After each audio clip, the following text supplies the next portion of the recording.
오늘 우리들에게 주시는 하나님의 말씀은 요한복음 14장 1절에서 3절까지의 말씀입니다. 너희는 마음에 근심하지 말라. 하나님을 믿으니 또 나를 믿으라. 내 아버지 집에 거할 곳이 많도다. 그렇지 않으면 너희에게 일렀으리라.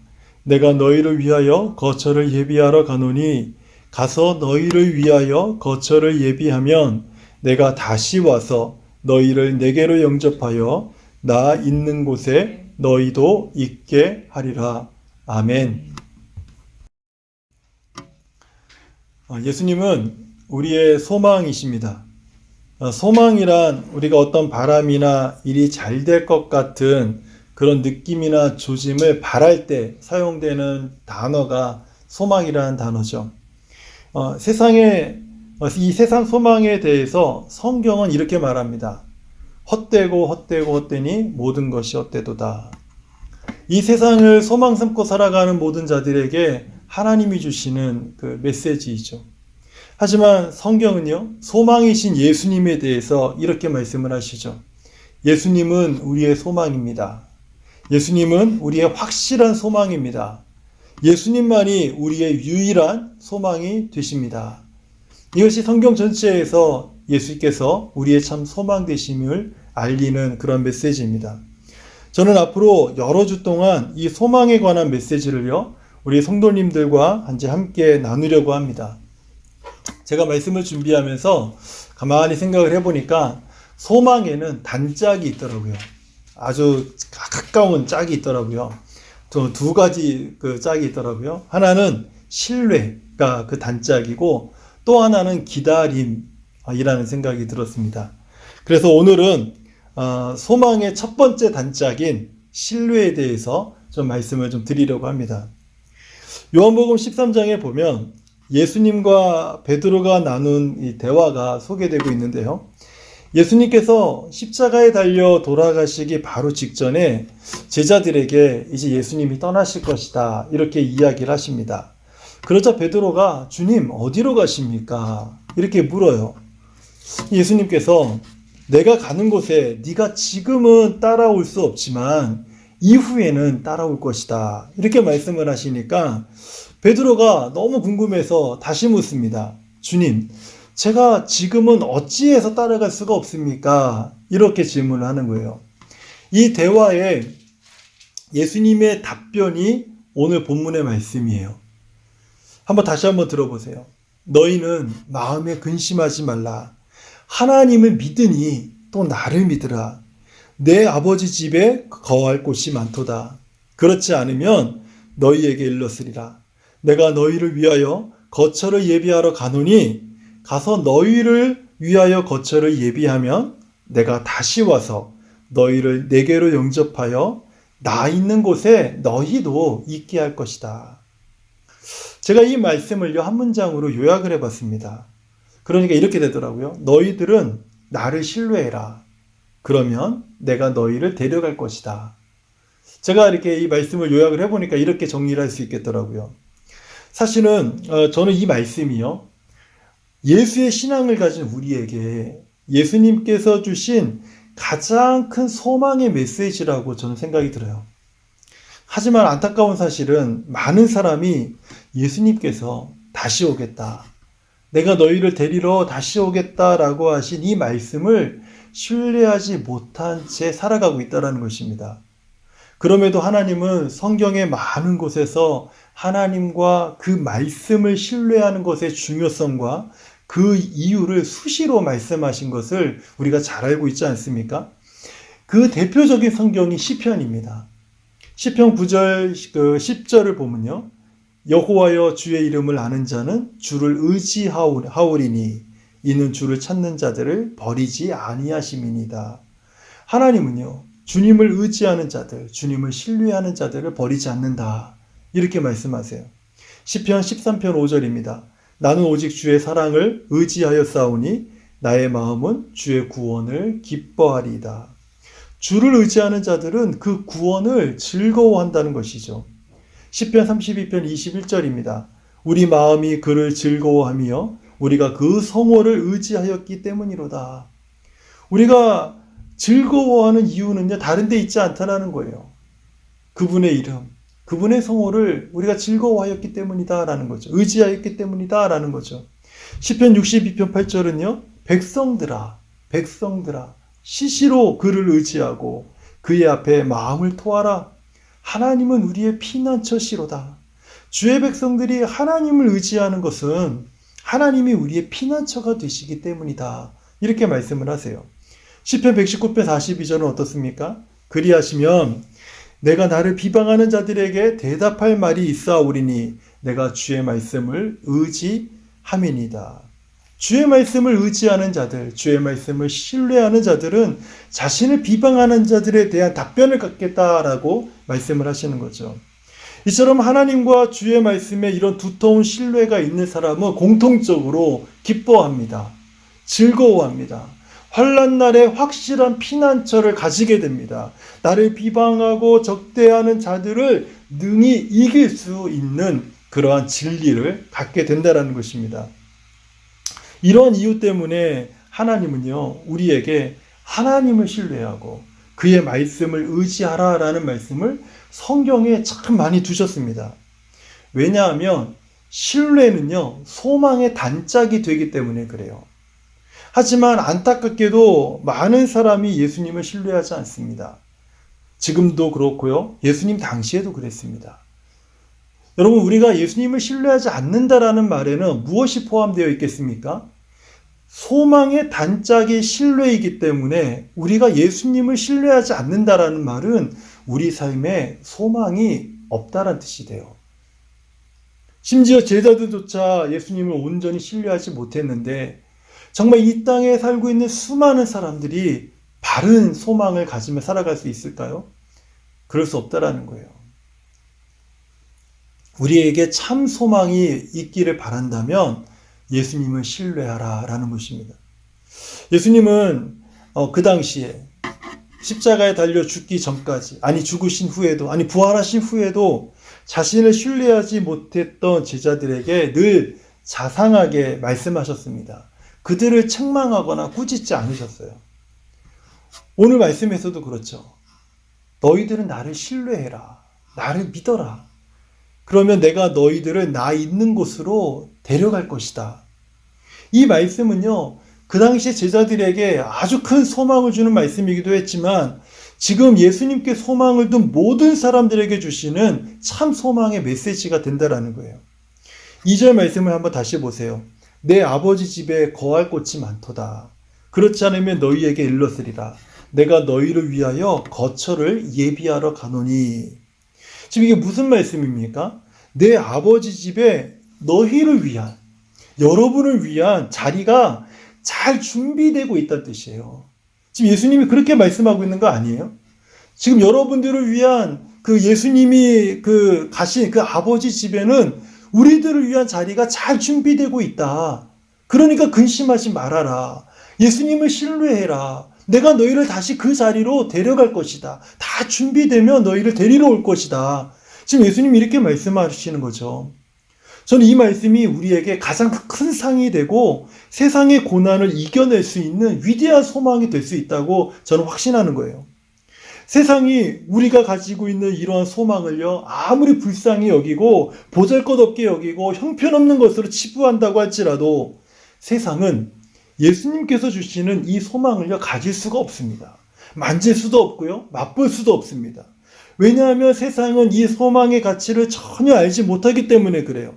본 적도 없어요. 그리고 가져본 적도 없습니다. 이 소망을 경험해 본 적도 없기 때문에 세상은 예수님이 주시는 그 소망을 전혀 알지 못하는 거예요. 예수님께서 주시는 이 소망은요, 세상에는 마치 감추어진 가장 값진 보물과도 같은 것이라는 거예요.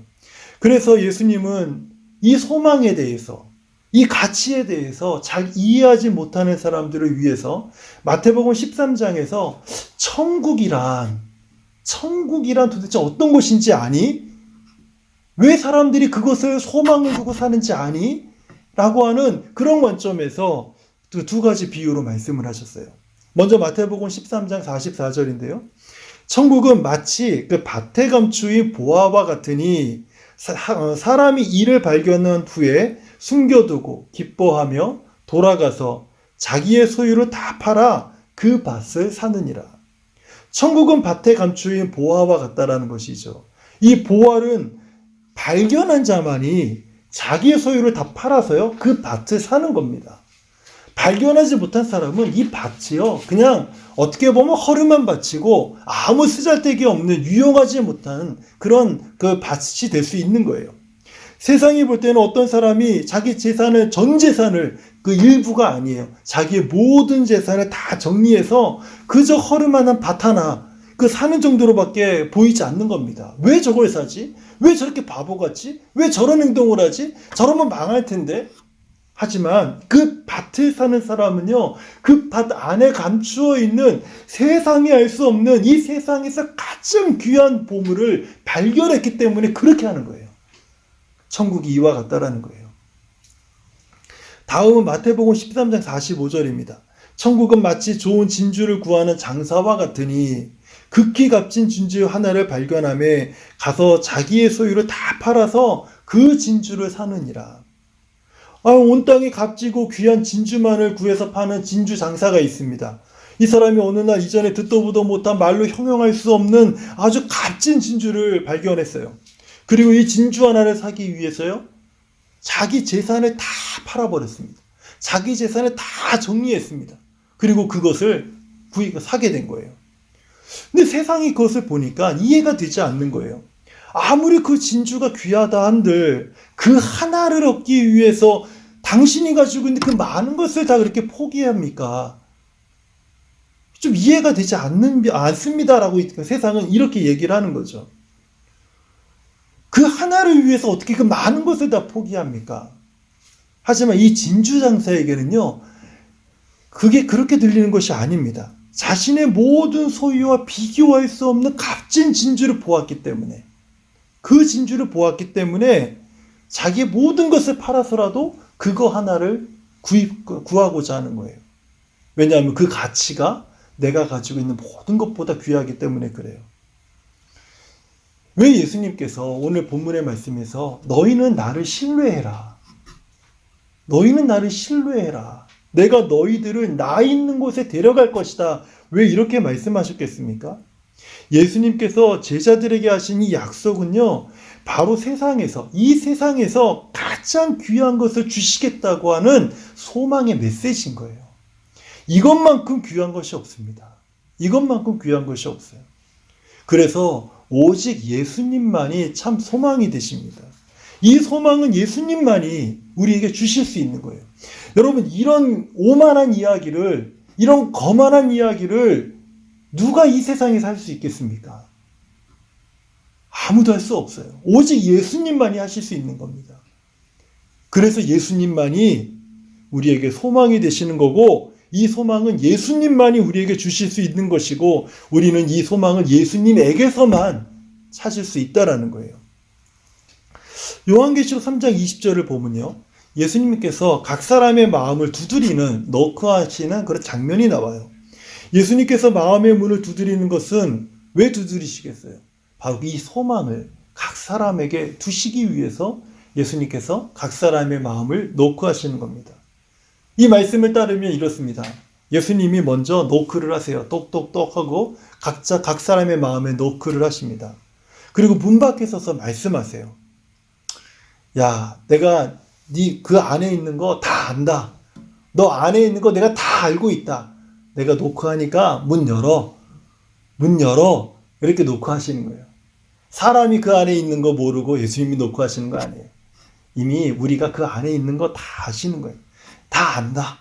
너 그 안에 있는 거 다 안다. 너 문 열어. 네 마음의 문을 내게 열어줘. 그러면 내가 네 안에 들어가서 내가 너와 더불어 살게. 그리고 너의 모든 두려움을 몰아내고 너의 절망을 쫓아내고 너의 근심을 지워주고 너의 눈물을 닦아줄게. 대신 그 자리에 내 생명을 주고 내 소망을 두어서 내가 너의 삶을 풍성하게 하고 네가 즐거움으로 기쁨으로 간절함으로 홈커밍 데이에 올 수 있도록 너를 초청할게. 내 아버지 집에 너를 위한 자리가 준비되고 있는데 그것이 다 준비되면 그때 너에게 초청의 편지를 보낼게. 아니 내가 너를 데리러 올게. 이렇게 말씀하시는 거예요. 예수님의 이 초청에 마음의 문을 열면 우리는 이 예수님의 약속을 받습니다. 그러면 생명이 충만해지고 소망으로 가득해지는 거예요. 하지만 이 예수님의 초청에 우리가 문을 열지 않으면 예수님의 약속을 받지 못하고 예수님이 예비하신 것을 받지 못할 뿐만 아니라 오히려 세상이 우리를 대우하는 방법을 따라서 우리는 이 땅에서 살아야 된다는 거예요. 여러분, 세상이 우리를 어떻게 대우하고 있습니까?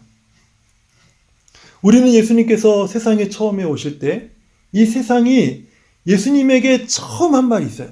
예수님이 아기 예수로 이 땅에 오실 때 세상이 아기 예수의 부모와 어머니 마리아 태 속에 있었던 아기 예수에게 이 세상이 처음으로 한 말이 있습니다. 우리가 성탄절이 되면 많이 듣는 얘기인데요. 우리가 잘 알고 있잖아요. 예수님의 아버지 요셉과 어머니 마리아가 아기 예수의 탄생을 위해서 빈방을 찾고 있지 않았습니까? 그리고 많은 여관을 넣고 했죠. 그때 세상이 아기 예수에게 무엇이라 말했습니까? 이곳에는 당신을 위한 빈방이 없습니다. 이곳에는 당신을 위한 빈방이 없습니다. 예수님은 세상이 제공해 주지 않는 빈방에서 태어나신 것이 세상은 예수님에게 빈방을 제공해 주지 않아서 예수님은 마구간에서 태어나셨죠. 그리고 예수님은 성장하셨어요. 그리고 예수님께서 사역하는 동안에 이 세상은 예수님에 대한 대우가 전혀 변하지 않았어요. 예수님께서 사역하는 동안에 세상은 예수님에게 뭐라고 말했습니까? 이 동네에서는 선지자가 있을 곳이 없습니다. 당시에 하나님보다 세상편에 가까이 있었던 유대 종교 지도자들은 어떻게 말했습니까? 세상과 똑같이 말했어요. 이 나라에서는 자칭 메시아라고 하는 자가 있을 자리가 없습니다. 예수님께서 십자가에 달려 돌아가실 때 온 세상 백성도 똑같은 말을, 이 세상과 똑같은 말을 외쳤습니다. 이 세상에는 당신이 있을 곳이 없습니다. 십자가에서 죽으십시오. 이게 이 세상이 예수님에게 말을 하고 예수님을 대우한 방식이에요. 저는 이제 세상이 예수님께 이 한말들을 함께 좀 깊이 한번 생각해 봤으면 좋겠어요. 우리도 살면서 세상으로부터 이런 말을 들어본 적이 없습니까? 저는 참 많이 들었어요. 우리 성도님들이 이런 말을 세상으로부터 들어본 적이 없으세요? 여기에는 당신을 위한 자리가 없습니다. 직장에서 안 들어보셨습니까? 미안합니다. 이곳에서는 더 이상 당신이 일할 자리가 없습니다. 여러분, 우리가 그냥 운동할 때도 마찬가지예요. 미안합니다. 당신이 뛸 만한 자리가 남아있지 않습니다. 제가 여기서 배드민턴을 한번 치러 갔습니다. 여기는 오픈이 돼 있어서 제가 좋아하는 거 알죠? 거기서 한 60대 되신 한 남성분을 만났어요. 그분이 10년을 배드민턴을 치셨대요. 근데 그분의 간증이 이래요. 저는요, 처음에 배드민턴을 치는데 아무도 안 끼워주더래요. 너무 자기가 초보니까 아무도 안 끼워줘서 일주일에서 6일을 매일같이 쳤대요. 사람들이 자기를 끼워줄 때까지 사람들이 자기를 끼워줄 때까지 그 실력을 올리느라 6일을 매일같이 쳤대요. 이게 세상이 우리를 대우하는 방식이라고 저는 생각이 들어요. 여러분, 직장이라든지 아니면 우리가 원하는 어떤 플레이스에서만 이런 이야기를 듣습니까? 아니죠. 내가 누군가를 사랑해도, 내가 누군가를 좋아해도 그 사람으로부터 이런 말을 들어보지 않으셨어요? 제 마음속에는 당신을 위한 자리가 없습니다. 제 마음속에는 당신을 위한 자리가 없습니다. 우리가 살다 보면 성격이 이상한 사람들 많잖아요. 그 사람들이 과격하게 내뱉는 그런 말들 안 들어보셨어요? 여기에 당신 같은 사람이 있을 곳은 없어. 슬프고 안타까운 일이지만 교회에서도 이런 말을 종종 들을 때가 있어요. 우리는 당신과 예배 드리는 것이 정말 고통스럽네요. 우리 교회에 당신을 위한 예배의 자리는 없습니다. 다른 교회를 찾아보세요. 여러분 이렇게 직설적으로 얘기는 안 하더라도 이런 뉘앙스와 이런 표현과 이런 그 대우들을 교회에서도 심지어 교회에서도 우리가 경험하지 않냐는 거예요. 세상은 이미 오래전부터요, 많이 가진 자들과 지위가 높은 자들에 대해서는 아주 굉장히 관대했습니다. 그러다 보니까 우리는 자연스럽게 번영주의에 물들기 시작했어요. 많이 가져야 된다. 그리고 고지주의에 우리는 물들기 시작했습니다. 높은 지위에 올라야만 한다. 높은 지위에 올라야만 한다. 심지어 교회 강단에서는 어땠습니까?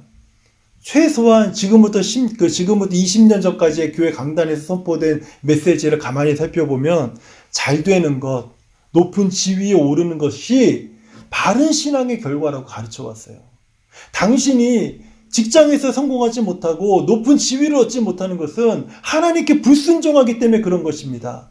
그리고 교회 안에서 높은 지위와 잘 되는 사람들에게는 저 사람 보십시오. 저 사람이 얼마나 믿음이 좋습니까? 그 믿음 때문에 저런 위치와 저런 부유함을 갖고 있는 거 아닙니까? 이렇게 가르쳐왔던 그 가르침들 들어보신 적 없으세요? 그러니 교회에서 믿음 좋다는 분들도요, 지금까지 기도하는 내용을 살펴보면 가족들의 사업이 잘 되는 것, 자녀들이 높은 지위에 오르는 것, 이런 기도가 주를 이루는 것을 우리는 너무 잘 알고 있잖아요. 이 기도가 필요 없다는 뜻이 아니죠. 이 기도만을 한다는 것이죠. 우리의 기도에 하나님의 나라와 하나님의 복음, 예수 그리스도의 그 희생과 헌신을 따라서 자기 십자가를 지고 어떻게 우리가 주님을 따를 것입니까? 이 기도, 이 가르침, 이 말씀 선포는 희석되어지고 잘 되는 것만, 높은 자리에 오르는 것만, 그것이 정말 참 믿음의 그 삶을 사는 사람들에게 주어지는 영광스러운 축복이라고 가르쳐왔던 그런 교회의 강단의 모습을 우리가 너무 오랫동안 보지 않았냐는 거예요. 왜 그렇습니까? 세상은요, 우리에게 여기에는 당신을 위한 자리가 없습니다라고 말하고 있기 때문에 그래요. 없는 자리를 만들려고 하니까 얼마나 힘들겠어요? 얼마나 치열하게 살아야 되겠습니까? 마치 하나님께서 세상에 한 자리 마련해 주지 않으면 그 얻을 수 없는 것처럼 사람들이 막 열심히 막 치열하게 살아가는 거 아닙니까? 나의 힘으로 얻지 못하니까 하나님이라도 도와주셔야 된다고? 겨우 조그만 자리 하나 만들었다고 해도요, 잠깐 한눈 팔면 그 자리가 딱 없어지는 세상이니까 안으로는 불안하죠. 밖으로는 막 센 척하는 거 아닙니까? 그리고 그 자리를 지켜내고 있는 것도 하나님이 도와주시기 때문에 이렇게 지키는 것이다라고 고백하면서 살지 않습니까? 그런데 이런 고백을 하는 사람들은 참 그 믿음이 좋아 보여요. 하지만 어떻게 해서든지 간에 세상에 한 자리를 얻어낸 것이 하나님이 주신 복이고 그것을 지켜내는 것이 하나님의 은혜라고 막 입버릇처럼 말하는 사람들의 말과 행동을 한번 자세히 보세요. 그들에게 참 믿음이 있고 예수 그리스도께서 그를 위해서 십자가에 죽은 그 희생의 가치와 대가와 그 삶의 방향이 과연 정말 주님을 따르는 삶인지 한번 잘 보세요. 하나님이 주셨다고 하는 영광과 부유함들이 흔들리면 바로 뒤돌아서 하나님을 버리고 말씀을 버리고 세상을 쫓아갈 준비가 다 되어 있는 사람들이라고 생각해 본 적 없으세요? 하나님께 감사와 이런 사람들은 하나님께 감사와 영광을 돌리기보다는 그저 원망하고 불평하고 하나님을 남을 깎아내리고 더 좋은 자리 얻으려고 더 높은 자리로 막 옮기려고 온갖 방법을 동원하면서 사는 것이죠. 거기에 하나님의 도움이 필요하면 하나님의 도움을 끌어다 쓰는 것뿐이죠. 이런 세상의 대우에서 마태복음 6장 8절은 무엇이라 말씀합니까? 그러므로 그들을 본받지 말라. 구하기 전에 너희에게 있어야 할 것을 하나님 너희 아버지께서 아시느니라.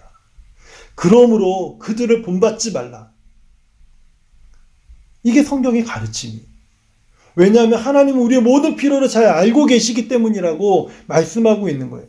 저는 오늘 본문의 말씀을 다시 한번 주의 깊게 보면서 오늘 말씀을 마치려고 해요. 오늘 본문의 말씀 요한복음 14장 1절과 3절의 말씀을 다시 한번 보세요.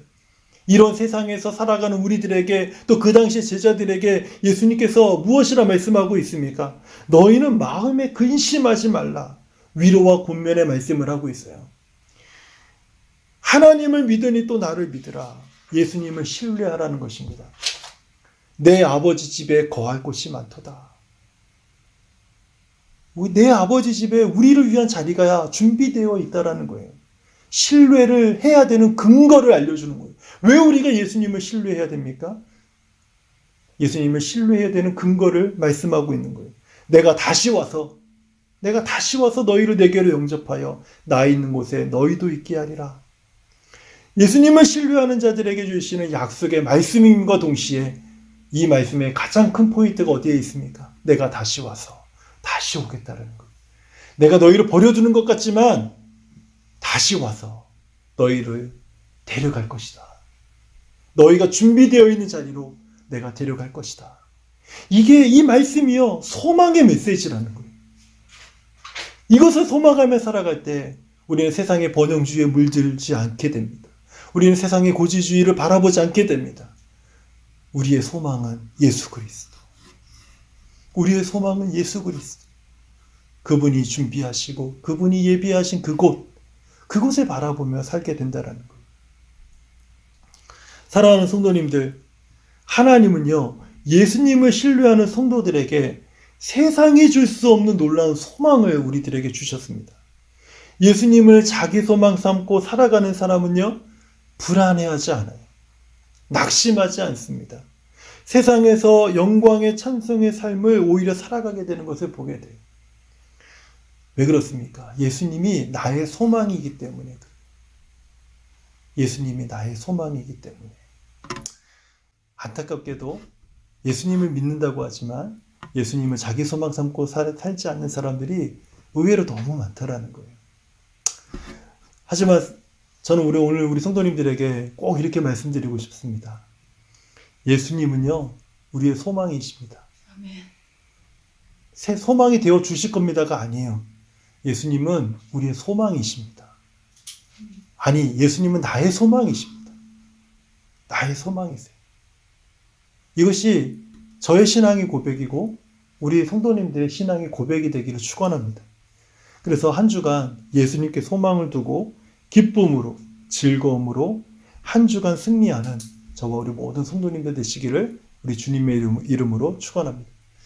이 찬양을 부르면서 오늘 함께 나누고자 하는 설교와 많이 흡사한 부분이 있다 그러면서 참 제 개인적으로 많이 은혜를 받았어요. 이게 가사는 제목은 행복이지만 소망이라고 이렇게 바꿔도 참 좋겠다라는 개인적인 생각을 해봤습니다. 우리 가사를 생각하면서 오늘 이 찬양 부르고 오늘 예배를 마쳤으면 좋겠어요. 화려하지 않아도 정결하게 사는 삶, 가진 것이 적어도 감사하며 사는 삶, 내게 주신 작은 힘 나눠주며 사는 삶, 이것이 나의 삶의 행복이라오.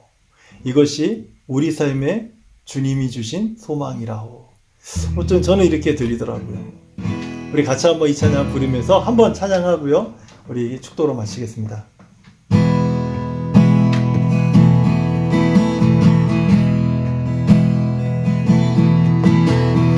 화려하지 않아도 정결하게 사는 삶, 가진 것이 적어도 감사하며 사는 삶, 내게 주신 작은 힘 나눠주며 사는 삶, 이것이 나의 삶의 행복이라오.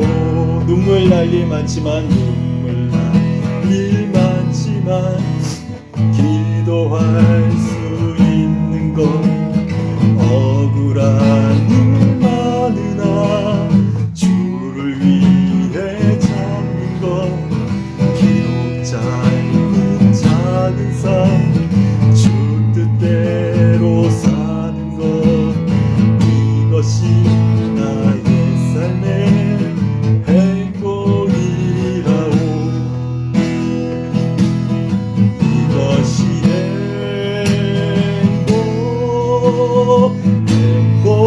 행복이라오. 세상은 알 수 없는 하나님 선물, 이것이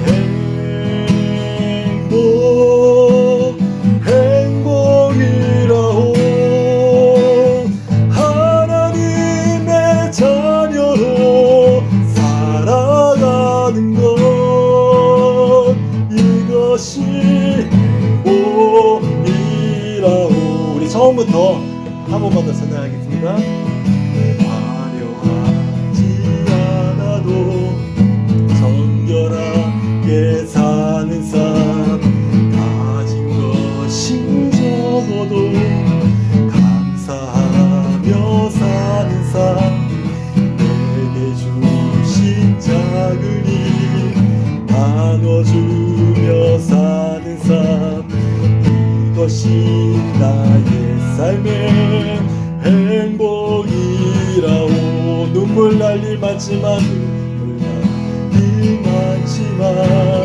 기도할 수 있는 것 억울한 일 많으나 주를 위해 참는 것 비록 짧은 작은 삶 주 뜻대로 사는 것 이것이 나의 삶의 행복이라오.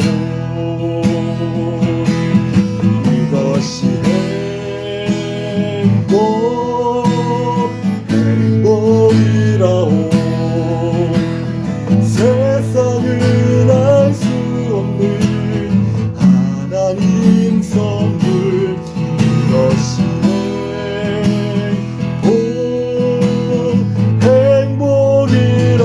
행복이라오. 하나님의 자녀로 살아가는 것 이것이 행복이라오. 이것이 행복이라오. 이것이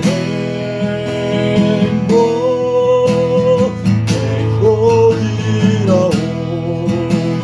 세상은 알 수 없는 하나님 선물 이것이